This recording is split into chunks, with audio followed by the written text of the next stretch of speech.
Oke, Assalamualaikum warahmatullahi wabarakatuh. Perkenalkan, nama saya Muhammad Dafar Aditya dari kelas metode numerik 01. Di sini saya akan membahas apa yang dibahas pada minggu kemarin, pada hari Senin. Jadi pada minggu kemarin itu kita membahas terkait dengan dua cara berpikir, yaitu conscious thinking dan computational thinking. Dari dua cara berpikir tersebut memiliki persamaan dan perbedaan, khususnya pada computational thinking adanya terkait decomposition, lalu pattern recognition, lalu abstraction, lalu dan terakhir ada algorithm design. Jadi decomposition ini memecah masalah yang besar menjadi masalah-masalah yang kecil. Lalu ada pattern recognition, jadi setiap masalah itu memiliki polanya masing-masing.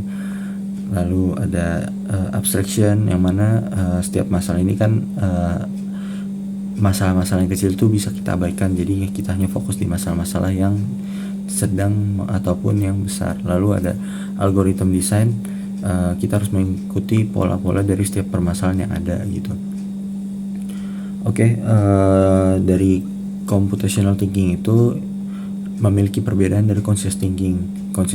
Jadi perbedaan itu ada pada brainware dan hardware. Nah, brainware ini suatu perangkat yang dimiliki oleh manusia, ya sesuai namanya berupa otak, yang dimana itu berfungsi untuk memacu kepekaan kita gitu dalam melihat suatu kasus atau suatu informasi yang ada. Lalu ada hardware, perangkat yang dimiliki manusia, perangkat yang dalam bentuk hati, yang dimana ini berfungsi untuk menumbuhkan rasa simpati maupun empati kita dalam melihat suatu kejadian atau suatu permasalahan. Oke, selain itu kita juga membahas terkait dengan DAI5. Nah, apa sih DAI5? Jadi ternyata DAI5 ini adalah suatu metode pembelajaran yang dibuat oleh Pak Dai, suatu DAI based teaching yang terdiri dari DAI dan I4.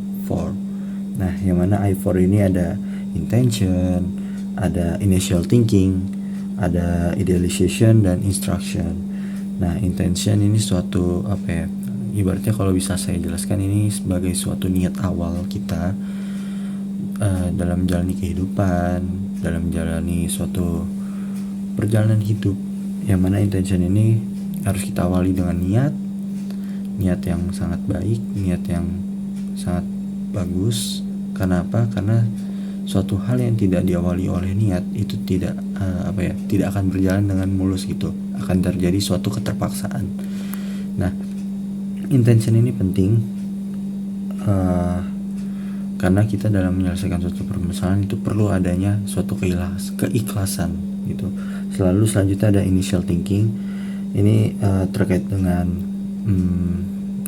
suatu kita melihat dari suatu permasalahan gitu. Dalam suatu permasalahan itu kan pasti memiliki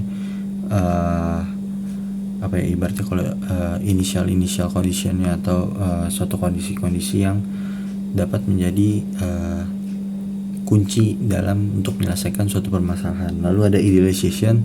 Ini kalau bisa diibaratkan adalah suatu simplifikasi atau untuk mempermudah suatu permasalahan yang besar, dipermudah menjadi suatu masalah yang lebih kecil lagi untuk diselesaikan. Lalu ada instruction. Instruction ini bagi saya adalah suatu runtutan pengerjaan atau runtutan langkah-langkah dalam menyelesaikan suatu masalah gitu. Jadi saya melihat di I4 ini, DAI yang plus I4 ini memiliki kesamaan pada computational thinking gitu. Itu sih ringkasan yang bisa saya berikan kepada teman-teman. Terima kasih. Kurang lebih mohon maaf. Wassalamualaikum warahmatullahi wabarakatuh.